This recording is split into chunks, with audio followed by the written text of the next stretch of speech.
as technology becomes more and more complicated, it becomes necessary to have more and more elaborate organizations, more hierarchical organizations.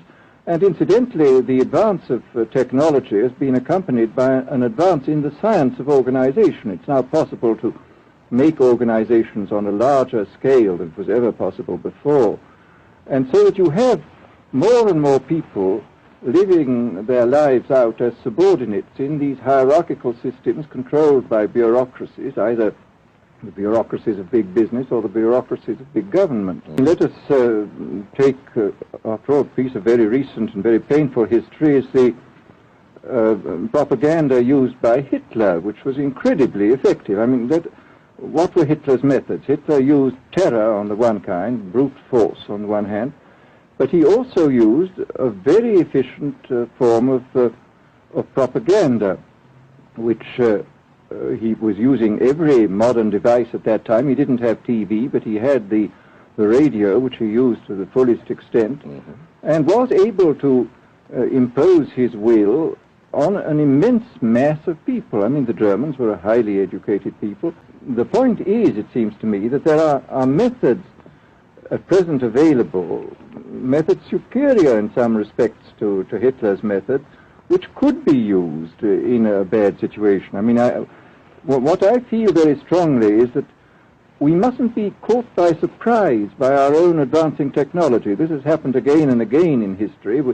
Technology has advanced, and this changes social conditions, and suddenly people have found themselves in a situation which they didn't foresee and doing all sorts of things they didn't really want to do. Imagine, which must be the situation in all communist countries, where the television, where it exists, is always saying the same thing the whole time, is always driving along. It's not creating a wide front of distraction, it's creating a one-pointed drumming in of a single idea all the time. It's obviously an immensely powerful instrument.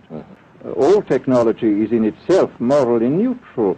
These are just powers which can either be used well or ill. It's the same thing with atomic energy. We can either use it to blow ourselves up, or we can use it as a substitute for the coal and the oil, which are running out. You've even written about the use of drugs in this light.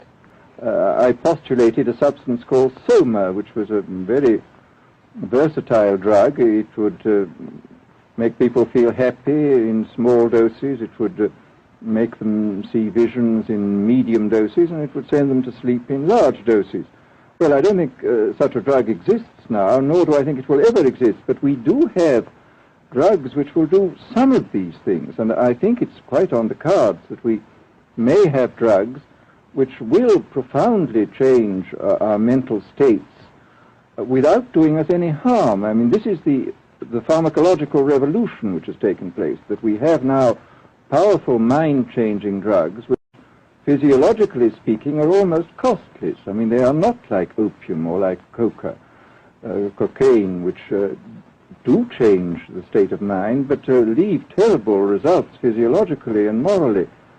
Well, to start with, I think this kind of the dictatorship of the future, I think will be very unlike the dictatorships which we've been familiar with in the immediate past. I think what is going to happen in the future is the dictators will find, as the old saying goes, that you can do everything with bayonets except sit on them. That if you want to preserve your power indefinitely, you have to get the consent of the ruled. And this they will do partly by drugs, as I foresaw in Brave New World, partly by these new techniques of propaganda.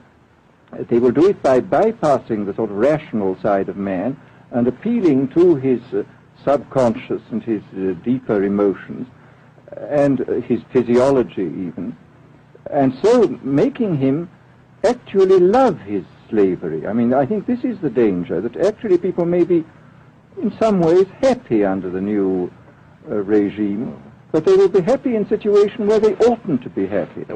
That's why I feel it's so extremely important here and now to start thinking about these problems, not to let ourselves be taken by surprise by the new advances in technology. I mean, for example, in regard to the use of the drugs, we know there's enough evidence now for us to be able, on the basis of this evidence and using a certain amount of creative imagination, to foresee the kind of uses which could be made by people of bad will with these things, and to attempt to forestall this. And in the same way, I think with these other methods of propaganda, we can foresee and we can do a good deal to forestall. I mean, after all, the price of freedom is eternal vigilance. Why do you consistently attack the advertising I mean, what does a democracy depend on? A democracy depends on the individual voter making an intelligent and rational choice for what he regards as his enlightened self-interest in any given circumstance. But what these people are doing, I mean, what both for their particular purposes, for selling goods, and the dictatorial propagandists are doing, is to try to bypass the rational side of man and to appeal directly to these unconscious forces below the surface, so that you are in a way making nonsense of the whole democratic procedure, which is based on conscious choice on rational grounds. The passion for power is one of the most moving passions that exist in man, and after all, all democracies are based on the proposition that power is very dangerous and that it's extremely important not to let any one man or any one small group have too much power for too long a time. And all these new devices are extremely efficient instruments for the imposition of power by small groups over larger masses. Is freedom necessary? As far as I'm concerned,